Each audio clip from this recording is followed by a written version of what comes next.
Gamer, if you see the live video, just give me a thumbs up, okay?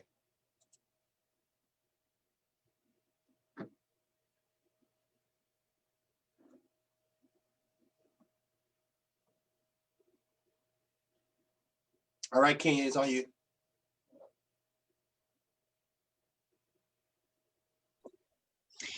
Hey, hey, hey, everyone. It's your girl, Kenya with the J, Ken KB, the Black Butterfly. That's me, and we have something to talk about again tonight. You guys, we got a good show for you, an awesome show. We got one of our own right here in DFW, none other than the natural queen herself from WFAA. Yes, Channel 8. For me, yes, right here in DFW, Miss Tashara Parker. Woo!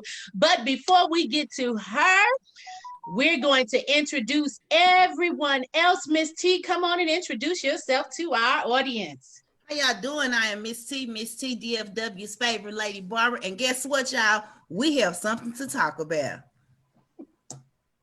All right. Erin, come on, put yourself out off mute and go ahead. Hey, everybody, it's your girl, Erin Nicole, giving you something to talk about. Mr. King Grow. Hello. This is your boy, King Grow. Somebody knows me by D Grow, and I'm your educated Negro to get you in the know. We have something to talk about. And Shug, baby, go ahead. Yes, sir. What's up, everybody? This is your boy, Shug, Mr. Pillow Talk himself. I got something to talk about with my favorite girl, Mr. Tashara Parker. And we got our producer extraordinaire in the house, the man with all the hats, Mr. Corte. Introduce yourself to the people. Speaking of hats, I ain't got my hat on today. But hey, y'all, this is me, Corte. We have a full house tonight, and I'm excited to be back on the video again. They just would not let me stay behind the scenes like I want to. But hey, here I am. All right, that's your entire cast, and we have something to talk about, and you guys, we are talking. But real quick, we got our Hot Minute segment, and Miss Erin is going to take over and tell us what's in the know, Miss Erin. All right, so what we're talking about today, I don't know if you guys saw circulating that it's speculated that Rihanna was going to be a part of the Black Panther 2 cast. This stems from when you Google Black Panther 2 cast, her picture pops up. So guys, do you think she would have been a great fit for Black Panther 2 if this was, true? Yeah, I think so. I definitely think so. I think so. I think they should consider her being something. Right. Come on, Black Cat. Exactly. Rihanna and Black Leather? Come on. Listen. It depends on, I'm saying what role. Right. What role? Like, if they put in the right role, I'm here for it. No shade to her. But she's not known for acting. I've seen her do some acting. It wasn't bad, but it wasn't great. So you put in the right role where she can shine at it, I'm here for it. Yeah. Your Navy, that was King Grow, your educated Negro that said that. I love it. I mean, I can see Rihanna giving us some. I can also see her being on the opposite side. Do the soundtrack. Yeah. Oh yeah, as the villain. As the villain, yeah, I can see her that. Or as Corte said, a soundtrack. Come on, say it again. That's all I see. That's all I see her as singing. That's all I see her as. Just singing, the voice. That's it. Look, we need to get to write Disney and Marvel and well, if Beyonce can do Lion King, she can do Black Cat. See? Hey, not too much, not too much. Too heavy. Are you with me, Lions? Not too much. Okay. I say my girl. But Beyonce still couldn't act. She gave us Beyonce instead of Nala. I'm just saying. Okay, well, moving on because we don't want any bees buzzing around our heads right now. So we're gonna move. Can I do my wine real quickly? Because I'm gonna need a drink to keep going on in this. Okay, real quick, you guys. Black Girl Magic. Yes. Can you see it? Yes, I told you we were gonna try to introduce a Black-owned distillery, liquor, whatever you want to call it, the spirits, you guys. Each week we're going to try to promote one. And these McBride sisters were two sisters, one father, two different mothers. They consider themselves as black, but their mothers are white, but their father is black. They never met on two different sides of the continent, one in New Zealand and one in California. And they never met until after the father passed away. He asked his family to find his other daughter for this daughter. And when they finally got together and met from one little letter of them sending over to New Zealand looking for all of the people with that name, they got in contact. She was there the next day, and it's been a hit ever since. They were both into wine, into making wines, and now they have one of the Black Girl Magic biggest wineries and what do you call the place where come on y'all, my brain gone dead now. Where they have the vineyard, girls. That's it. Thank you, baby. Sometimes we need help to think it out. But yes, they have one of the biggest vineyards that there is, and they have go to McBrideSisters.com. I gotta drop a plug in age. too, Kenya. There's a lady here in Arlington, actually, DFW area. Her name is Allison Ray Lawson. I just want to throw it in there briefly. She was one of the first folks to start really putting the Dallas-Fort Worth area on to Black Girl Magic. She owns 2 7-Eleven franchises. Yeah, on 20. On 20, exactly. And again, a Black woman who's putting other Black businesses on by way of her businesses and selling their products in there. So just got to shout out my sister, Allison Ray Lawson. Okay, Allison. Yes, all right, Allison. I couldn't remember her name, but I did tell them that if they couldn't find to go to the 7-Eleven and support that sister right there. Yes. Thank you, Tashara. You're welcome. Yes. Okay, now we got that out the way, and I got my Riesling. We are going to go on into our interview section, and you know what, guys, I'm not going to even prolong this, as the pastor would say. We're not going to prolong this any longer. I could go into her history, but guess what? She has a website. They got all of her information right there. If you want to read about her history, go to her website. It's her name.com. Okay. All right. So now we're going to let her say a little bit about herself, and then we're going to go into her questions. Y'all give it up for none other than our natural queen, anchor girl, Tashara Parker. Y'all ain't got no music for me to come up. I told y'all I like Beyonce. Y'all ain't playing no kind of music. I ain't about to play with y'all. I can be fine. Shug, you better chill down there. Okay, King. Okay. All right. Okay. All right. Look, first and foremost, y'all, it's always a joy to be on with folks just talking about whatever it is we have to talk about. And I love the name of this show because I feel like we can just talk about anything. So again, thank you for having me on, inviting me, working with my schedule. I know it can be a little hectic sometimes, but just to tell you real quickly, briefly rather, a little bit about me. I was born and raised in Houston, Texas, home of Beyonce. And Megan Thee Stallion, so many other greats. You know, one of the questions that you guys had posed for me when you sent these over is how was my childhood? And it's really kind of difficult to talk about my childhood simply because, you know, it's hard to kind of sum up such a simple yet complicated upbringing. Again, I'm from Houston. Many of you know me by being a news anchor here in Dallas. I grew up 15 sisters and brothers. Yes, 15. A lot of people don't know that about me. Many do. Surface level for my family, you know, it took a lot of strength to deal with all of us and obviously to make things happen. I was a first generation college student. It's funny, before we started this live stream, we were talking about pineapple juice, and I was saying, someone was saying they're going to get their pineapple juice before the show started, and I was like, look, it better be the pineapple juice in the can. And someone said, that's the pineapple juice we used to get on WIC. Look, we had WIC, food stamps, and everything else that you can name, because we certainly needed the help back then, growing up with so many of us. I grew up with my grandmother. That's who raised me. You know, I didn't live with any of my brothers and sisters until I was in high school. So again, it's a simple upbringing, but very complicated because there's so much that goes on behind the scenes that a lot of folks truly don't know about. So, you know, I ended up going going to Texas A&M University to study journalism, communications, that is. Initially, early on, I started in forensic science. Whoo, child. I got to Texas A&M and I was like, nah, sis, you ain't as good in science as you thought you were. So after about maybe a year or so, I ended up changing my major to communications, and a lot of things kind of led to me changing my major. A lot of people kind of helped me make that decision, and really just reflecting on the lifestyle that I had lived up until then. So that's really a little bit about me, my upbringing. You know, again, I'm in Dallas now, originally from Houston. A lot transpired to get me to Dallas, but I know we're going to go into that a little later on. But that's who I am, news anchor at WFAA Channel 8 right here in Dallas. Ooh, well, you gave us a mouthful. So now let us get into these questions. We're gonna go right on with Miss T first. We're gonna get her in and out.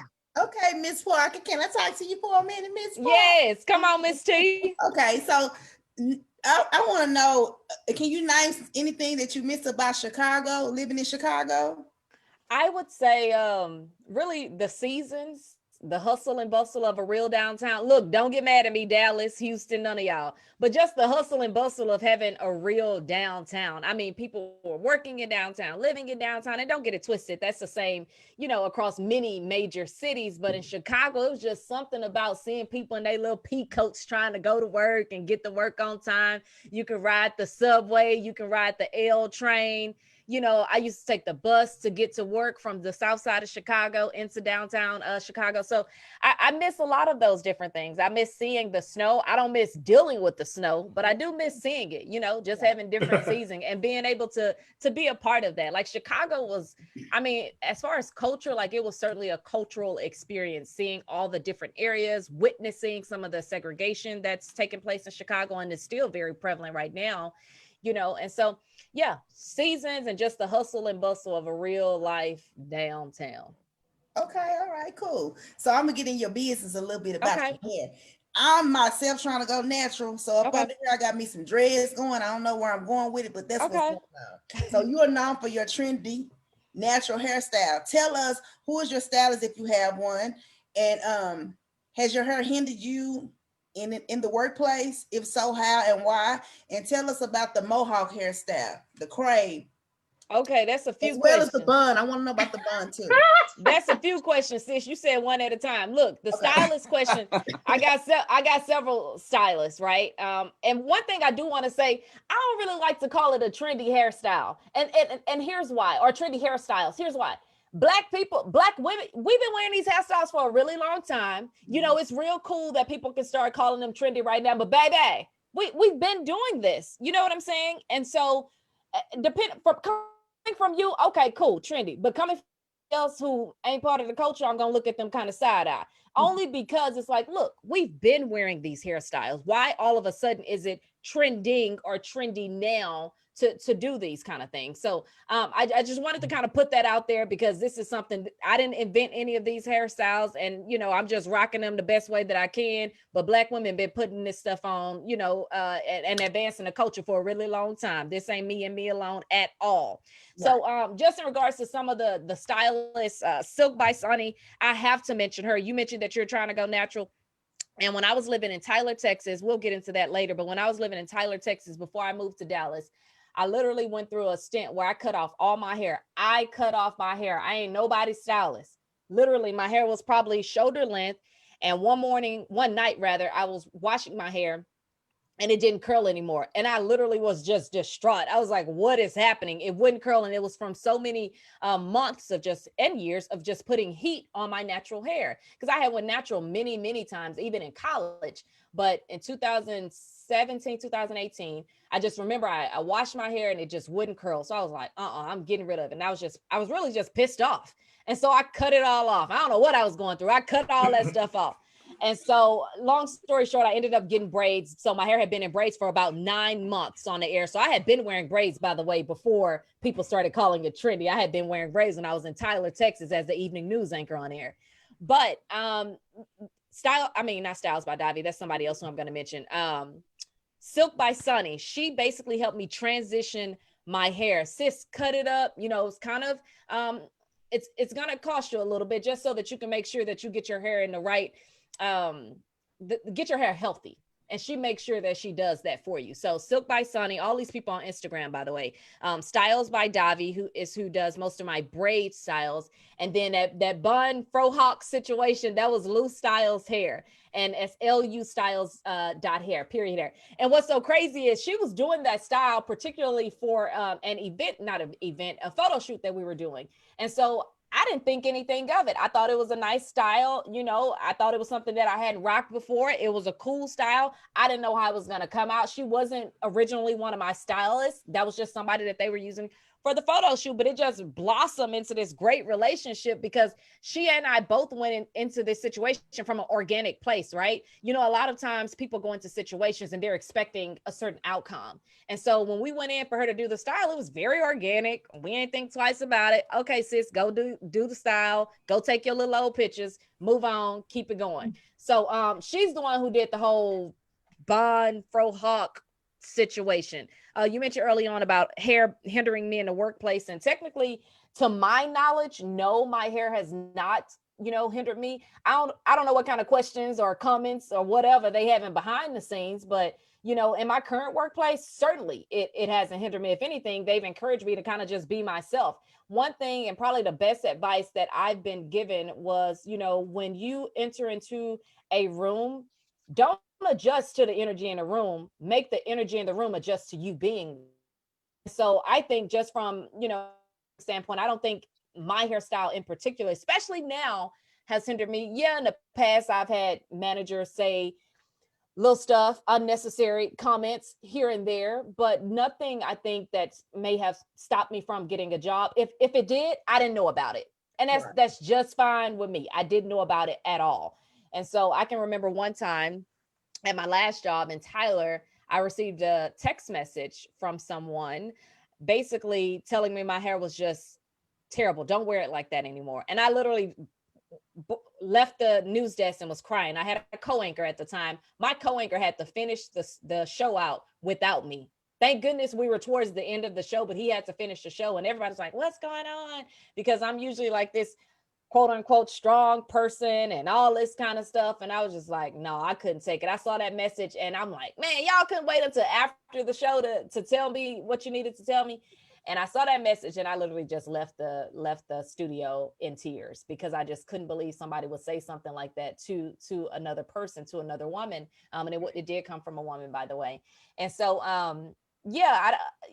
outwardly, I don't think that I've experienced it directly, but yeah, and viewers are going to always offer their commentary, baby. They heavy with the critique, and so I always know that's been a thing. But as far as managers directly saying something to me about my hair, nah, we've been good, especially as of late. Now, I know that there are many situations that I can probably think about from my first job, but you get to a point and it's kind of sad, look, I'm working with my therapist on it, but you get to a point where you for real though, you get to a point where you compartmentalize so much that you don't even remember half of the situations, but you're like, damn, that probably wasn't right when they did that or when they said that to me. Right. Mm-hmm. And so you just come, and it sucks because as Black women, we're painted as these strong individuals, these strong people who are always supposed to uplift and encourage and help the next person. But I'm like, man, y'all was messing with my mind back in the day, and I didn't even realize it because it's just compartmentalized. So even nowadays, when people say, oh, well, have you ever had situations? Yeah, I've had situations. Can I remember every single instance? Not at all, because it gets so ingrained in your mind, especially when you're young, trying to break into the industry, that you don't think about it. You're just like, okay, well, whatever it takes to just kind of keep it moving. Because baby, if you see some of them wigs at my first anyway, yeah. And the frohawk situation, that I was just incredibly overwhelmed when that situation took off the way that it did. Incredibly grateful, blessed. It was a moment that I wish didn't happen, but it was certainly a moment that needed to happen, right? Yeah. I got so many messages from women, telling me their stories in corporate America about professionalism rather, and natural hairstyles. So that just became a whole phenomenon. I mean, my Instagram inbox was flooded with story after story after story of women just pouring their hearts out. So did I want that moment to happen? Actually, no. am I happy that it happened? I'm very happy that it took place, because it really opened up that conversation. I still got people now, weeks later, still sharing that video, still talking about, inboxing me, telling me how that video has impacted them or their daughters. You know, I got a message today from a woman telling me, who I've looked up to for a very long time, telling me how it's impacted her and her family. She has 3 younger daughters, all with natural hair. And so, you know, did I want it to happen? No. Am I happy that it did? Absolutely, because it certainly opened up the door to make sure that we can continue having these conversations. Thank you. And that photo, I was on your website. If you guys want to go to her website and go to the shop tab, hit the shop tab, and bam, it's some stuff on there. That shirt she has on now, yeah, it's on there. Thank you. Thank you. All right, we're going to go on to Kingra. What's your questions? Me. Okay. Oh, goodness. So, what? You know, I got to make sure I come correct.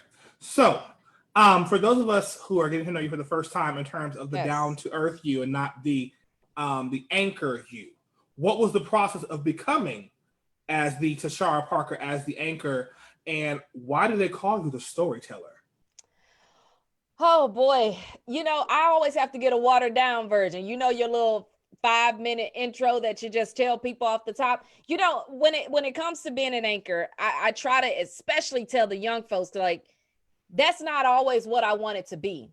You know, I wanted to tell stories, because I always get, Tashara, how can I be an anchor? How can I be an anchor? I'm like, girl, you 19. Like, come on, you got to learn how to tell stories first. You got to actually be a good storyteller before you can try to sit behind somebody's anchor desk.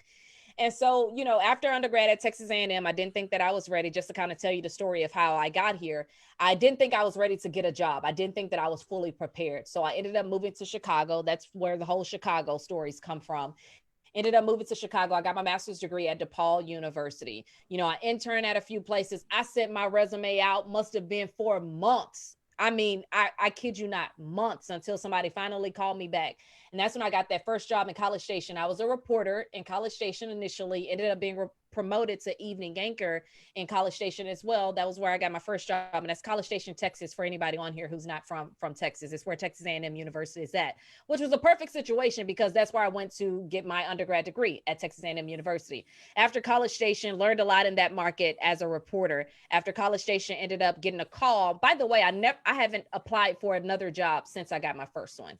So when we stepped in the door, we stepped in to make some noise, you know, and I didn't realize it at the beginning, but as time continues to go on, you start to realize, like, oh, you got something, you got something. All right. And so anyway, you know, after the first job, I got a job at CBS 19. That's in Tyler, Texas.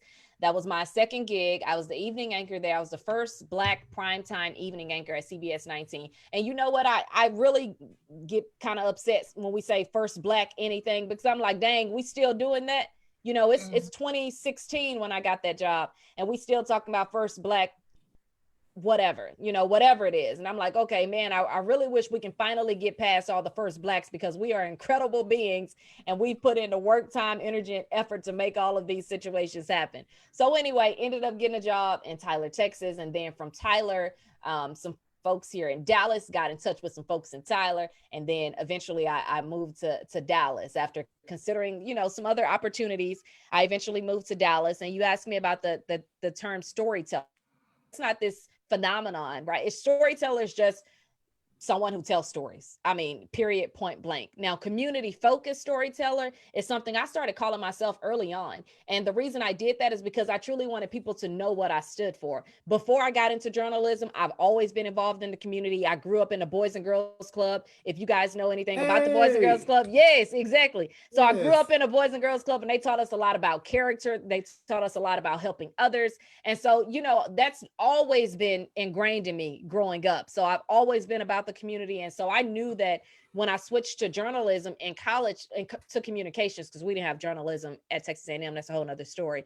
But anyway, when I switched to communications, I knew that I wanted to tell stories, and to tell stories about underserved community. So that's where community focused storyteller came about. I wanted people to know that they had a resource. I wanted people to know, like, oh, go to Tashara if you want a story told about the community. So that's kind of how all that developed over time. Amen. Hallelujah. Now let's get a little more focus on us down here in this area. How do you like working in Dallas, since you have had the opportunity to work in multiple states and like places in Texas? And have you had any other big like OMG, aha, or I really did make a big old splash with this? Have you had any of the moments like that? You know, I love working in Dallas. I think it's had to grow on me though. You know, being from Houston, you know, people always want to talk about that Dallas-Houston beef. I never had that. I didn't go as far as saying, okay, I'm just going to rep Houston no matter what. Never was that person.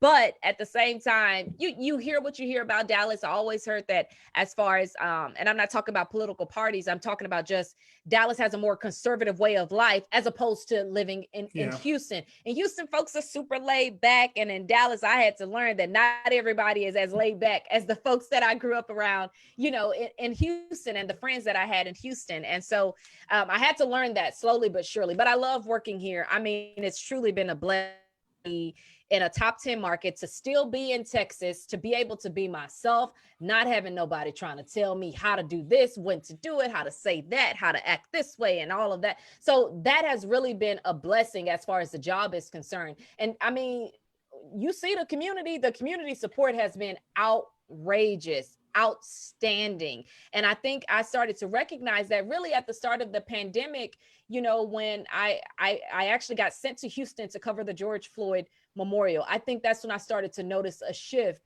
in the stories that people wanted to hear and the stories that people wanted to see on television. So in my mind, I was like, okay, Tashara, you've been telling community focused story, but really dig in and make sure you're giving people good content that they need during this time. And so, yeah, no, I truly enjoy working in Dallas. It's truly just been a blessing. You know, all praises to God, because without him, none of this would have been possible. As far as like aha or OMG moments you mentioned earlier, every day, in my opinion, is an OMG moment. Every day that open starts for the 5 o'clock news, I'm just like, man, I really can't believe I'm here. It's great to have the confidence and all that kind of stuff. You know, I think over time that's kind of developed within me, because I certainly didn't have it when I first started out, in my opinion. It's great to exude that confidence, and I certainly have it. It's just, man, I get nervous every single day. And I think that's a beautiful thing. I think if you're not getting nervous in any job that you're doing, you need to be considering something else, because you've outdone your stay, right? You've outlived your stay. It's time for you to move on. It's time for you to elevate. And so I get nervous every single day that camera starts rolling. Every day, every time somebody say, Tashara, now to you. All right, Tashara, what we got going on in traffic? Okay, I get nervous every single day, and I just love it. And it's certainly been a challenge too, because you got to remember, I've been an anchor and a reporter all this time. I ain't never done nobody's traffic ever. So they were already I'm for real, they were already taking a chance on me to bring me here to do traffic. And so, you know, it was certainly a learning curve, but they knew what they was getting. I mean, come on, let's be real. Let's be real. And so, and I'm appreciative, but I'm just saying, like, you know, it on both sides, like, look, you know what you're getting, bringing me here. And so it was a challenge at the very beginning to learn how to do traffic. And I mean that. I mean, you are learning two of the largest cities in America, Dallas and Fort Worth. I know Fort Worth sometimes gets called or known as rather the ugly stepchild. Unfortunately, I love you, Fort Worth. I love you, Funky Town. But I'm just saying, people forget that is a major city. Like, that is a major city. So learning all of that stuff, I mean, I would go home every day. And I posted a picture last week or week before last showing folks, look, this stuff isn't all glamorous. You know, you guys asked me before we got on the call, okay, is this a new set of makeup you put on, or is this the makeup from the 5 o'clock news? Like, no, as soon as I leave that news station, I'm ready to take that makeup off with the quickness. And so I posted a picture the other week showing folks that there's work that goes on every single day after I get out off work. So yeah, I'm waking up at 1 o'clock in the morning to go to the station and get ready and prepare myself for the 5 news. But at the same time, when I get off work, I'm still working. I'm still trying to figure stuff out. I'm still trying to learn about different communities. And when it comes to traffic, when I first got here, man, that was work every single day. I was grinding for a good 4 to 6 months trying to learn about Dallas Fort Worth, driving around the city, you know, trying to make sure I knew what the heck I was talking about. So that was certainly a challenge when I moved here, but Dallas has been, it's been beautiful. So every day is an OMG moment, every single day. You know, if you need a chauffeur, you could call me. I can show you. Okay, you gonna show me around, Suge? Yeah. It's the voice. It's the voice for me. Okay, Aaron, go on with your questions. We got Aaron in the house. Come on, Aaron in the bun. All right. So my question is, if you weren't a news reporter, what other profession would you be interested in doing? First of all, Aaron, we ain't gonna sit here and act like you ain't part of the bun ministry. I would like to officially welcome you to the bun ministry. Okay, not one, not two. Sis got 3 buns. Okay, come on now. I know the work that it takes to wrap that at. Okay. Oh, you got. Wait a minute. You got 5. What are they at? No, skip that. Wait. Oh, girl. I hate y'all. I hate y'all so much. She wanna play. Okay, look, stop playing. Hold on. Take a sip. Look. Okay, yeah. What was your question? Okay, if you were the news reporter, what would your profession be? What would you be doing? So for me, that always changes, Aaron. I mean, literally always. Like I said earlier, if you ain't nervous about what you're doing, you need to be moving on to the next thing or trying to figure out a way to elevate. So when it comes to what I would do at this point, I think I would be like a civil rights attorney. I had aspirations to be an attorney at one point. I was studying for the LSAT, all that good stuff. You know, maybe a civil rights attorney, full-time activist, so I can just go out there and say whatever I want to say when I want to say it. And specifically an activist for, you know, Black women, people of color, and many of the issues that we deal with on a daily basis that people continue to look past. And I don't know, maybe something with mental health. You know, I wish I had discovered therapy earlier. You know, I've been talking to my dad about therapy and trying to get him more into it, you know. And if folks know my dad, you know, that's been a uphill road, but I do appreciate that he's even considering it now. So maybe something with activism, you know, civil rights, or just something where I can continue to uplift our people, man, because we've been put down for so long. And I think, you know, the fact that we finally have a year in the age of a pandemic and in the age of George Floyd and Ahmaud Arbery and, you know, Breonna Taylor and all of these different people who we consistently hear their names and remember them on a daily basis. I think the fact that we're finally able to speak up and to stand up for what we believe in, which we've been doing for years, don't get it twisted. We have been doing it for years, but the fact that other people are finally starting to listen, or at least appear to be listening, right? You know, I think activism will probably just be in the spirit of what I will want to do, but that always changes. You know, I honestly sometimes just want to chill out and go do yoga and not do anything. I don't know how I'm gonna get paid, but I don't know. Look, I definitely get it. Definitely can see both of those. So my next question is, what was the most difficult part about being a Black woman, outspoken, in the face of Dallas news? The face of Dallas news. Whoa, I haven't heard that one. Oh my. Girl, you better stop gassing me. Yeah, you know, it gets lonely. I'm being real with you. You know, it gets lonely. It wasn't until, you know, a lot of you guys, you know, started following me or catching on to what was going on and seeing that I was being my true, authentic self on a daily basis, day in and day out, that it started not to feel so lonely. Like I always had my family, I always had my friends, of course, you know, and they've certainly been, you know, a huge support system for me throughout this entire process, as well as, you know, my employers. Never had any issues at my current station with my employers. No one ever really said anything to me about being outspoken. In fact, at Channel 8, they encouraged me, you know, to be outspoken. If that's something you want to speak on, hey, let us know. Let us figure out how it's going to work. I do think too that my station also started to recognize that when a lot of these situations would happen where people would email things that were certainly racist, and say different things to me, that I would address them, you know, and I didn't have the platform to address them. Well, I had the platform to address them, you know, maybe in a work setting, but I would address them on social media, you know, and people started to pick up on the fact that, okay, look, y'all send this girl an email or y'all say something about her, she's probably going to say something to you and not hold back.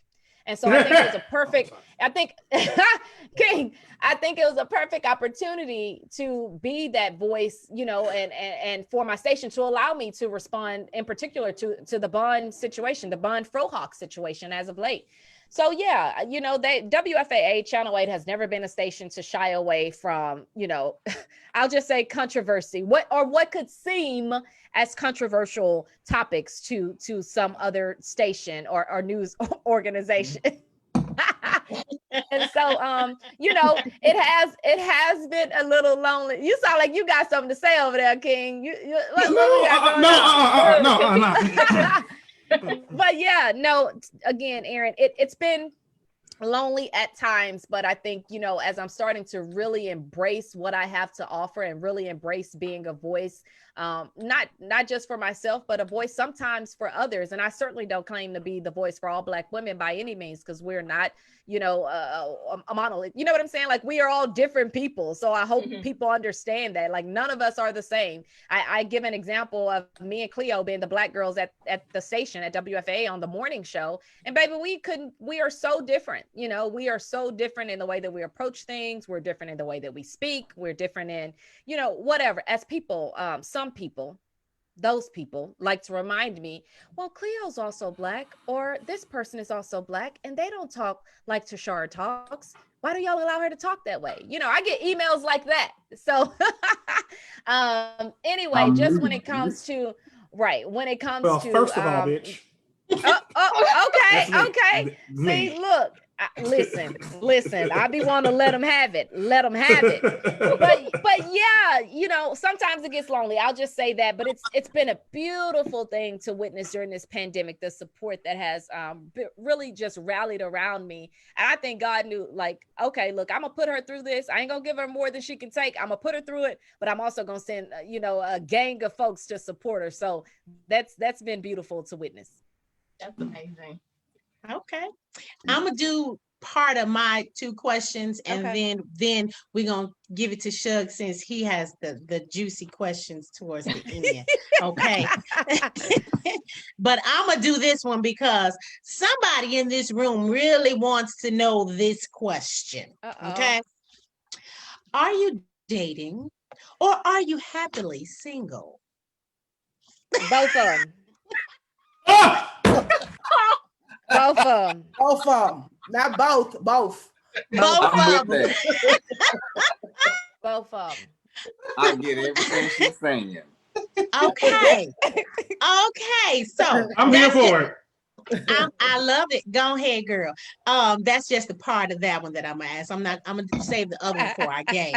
Now, this one is, I look at you and I'm like, this girl is fit. And I always, your commercials and your little infomercials are always in tracksuits or working out or something like that. So you seem to be a very fit person. What is your diet and exercise routine? Girl, my diet is trash. I'll just say that off the rip. I mean, it's so bad, y'all. I'm telling you, literally, when I get off work, sometimes I forget to, and this is terrible. So don't take this advice by any means, but I'm just being 100 with you. Sometimes I get off work and it's like, I literally will forget to eat because I'm so hyped up on coffee. I'm trying to like set up the next thing, do the next thing, and all that kind of stuff. So I've been better at trying to get the calories that I need on a daily basis, but my diet is just trash. And I know all the fitness people, all the people that want to, you know, tell you how to do your diets and stuff, they gonna probably come in and say something crazy. But my diet is trash. I love oatmeal cream pies and I love candy.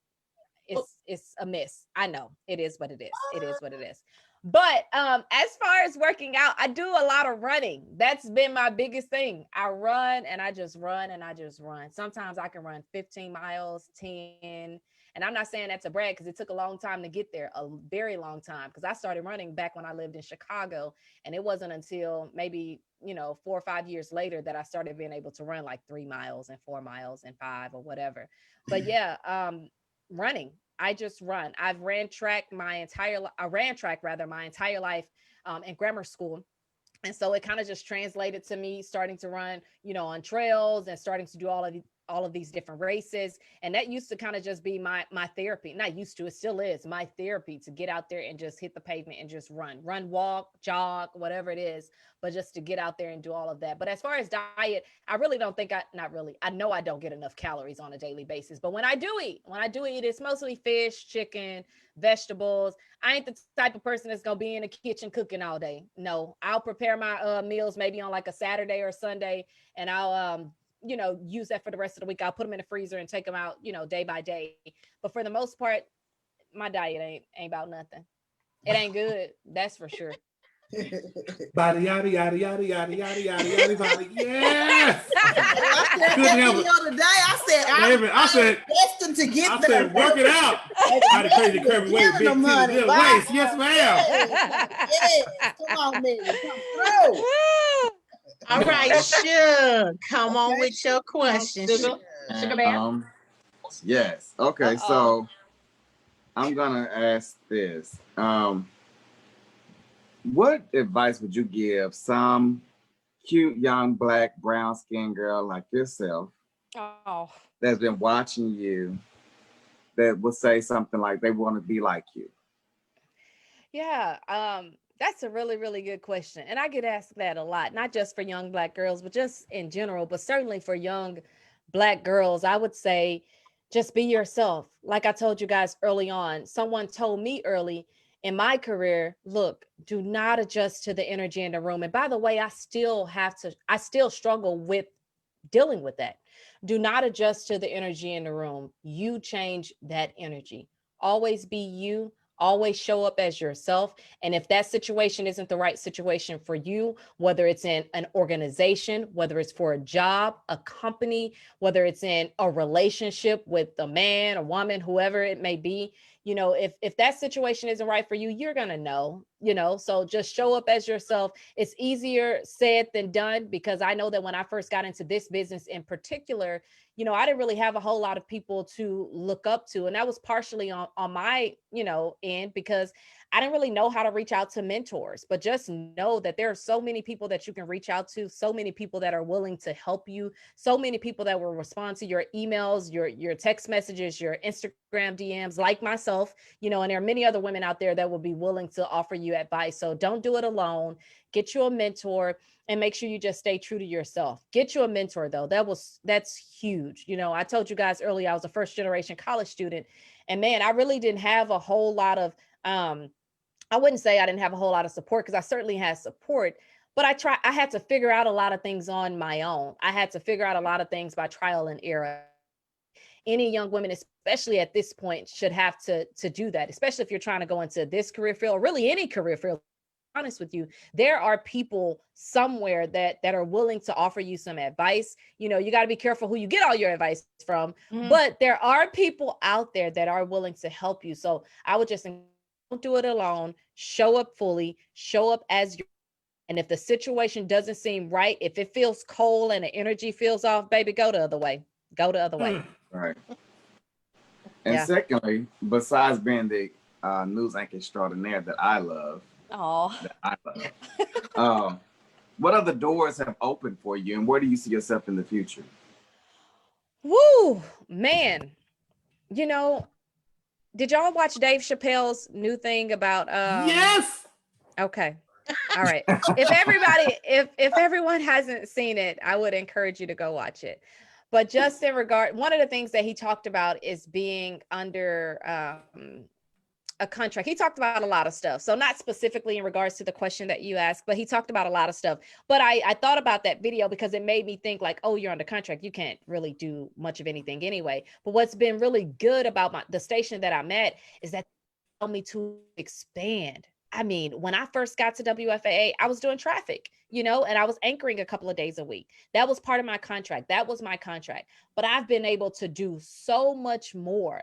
And I think they recognize that. I think they recognize that I don't want to stay stagnant. But to answer your question about future and going back to why I mentioned Dave Chappelle, I'm under a contract, right? My contract says that I have to be here for 3 years. Now, don't get it twisted. You can always, maybe go to other stations. Yeah, you can go to other stations within the station group or anything like that, because we're owned by an organization called Tegna Media, which is an amazing company, by the way. I've been with Tegna my entire career. They like, no, sis, we ain't letting you go. And so Tegna just been elevating and elevating and elevating, and they have just been a great company. So I would say that wherever I go next, if there's something, if it is something rather outside of Tegna, it's going to be hard to pull me away, only because this company has been very, very good to me, and I just appreciate all that they've done, all that they've allowed me to do, all the opportunities that I've been given. But to answer the second part of your question, I have been given a lot of opportunities. I mean, it's been crazy. People are getting in contact with me that I didn't even know knew about me or knew that I exist. So I've been working with my agent and things along those lines, but I don't have any thoughts on what's next, because it changes all the time. I told you guys, I'm always evolving. I'm always, trying to stay true to who I am. And I think that comes with a certain level of grace. So I allow myself grace to not know exactly what is going to be next. Truly enjoy the moment. I think a lot of times that part of our problem is that we don't enjoy the moment. We don't enjoy the moment for what it's worth. And I think if anything we've learned during this pandemic is that we should all be enjoying every single moment with every single person you encounter, every situation that you're in. And right now I am enjoying WFAA. I'm enjoying Channel 8. And I ain't trying to give you no textbook answer by any means, but I really think I'm just allowing myself some grace. And I think that's okay. I've had a lot of opportunities thrown my way. I've had a lot of people in my inbox, and my agent won't like to hear this, but I've had a lot of agents also in my inbox trying to get me to sign on to different agencies. And so these are some of the agencies that represent some of the top people in the world. And so top, whether it's actresses or entertainers or whatever the case may be, we all have the same kind of agent base that we use, from journalists to sometimes actors, actresses, what have you. And so, it's been beautiful. I've enjoyed everything that I've gotten to do at WFAA, and the fact that they keep allowing me to elevate, that I'm certainly appreciative of. And if that continues, I mean, hey, I could be here a while, a long while. Good. We want you around. We do. Like Snow Allegra. This is Tashara Parker. Hi, I'm Tashara Parker, and this is 2020. Okay. Hey, okay, come on. Come on now. We getting a tornado warning. Did y'all get that? Yeah. I got it. Looking at the weather. My daughter just texted me like it's storming. I'm like, oh my gosh. Oh wow. It just passed through Fort Worth. And I was scared that I was gonna have a blackout, and I was like, please, no, Tashara's on, and I know. I wonder if that's why my internet started acting funny. Yeah, probably so. Because it started just as I started. Because I was like, y'all didn't hear me when I said that wind is blowing heavy outside. I heard you, and that's why my lights were flickering a moment ago. I was like, Well, I hope it passed by. My daughter I live on the third floor. I know. Well, that concludes all of our questions for this evening. It is actually 9:00 now. But yeah, girl, you can go. Did you know that? We did good. You can go. I didn't realize we have been talking that long, and that's a great thing, for real. But hopefully y'all didn't realize we got so much. We got so much from you, and we love it. We love it, and the people love it. I'm watching the stuff come across here on Facebook. Everybody is loving it. But before we go, we gotta play this game, y'all. We gotta play this game. We have this game, and it's called OPP, and it's called One Personal Piece. So it could be anything. It could be food related. It could be celebrity related. It could be clothes related. It could be anything related. And so it goes something like this. And I'll start first. Okay. Shamar Moore or Lance Gross? Shamar Moore. Okay. I'm here. I'm here for it. I'm here for it. Okay, Miss T, what you got? Morning sex or night sex? Morning. Okay. Aaron, what you got? Look, y'all got me.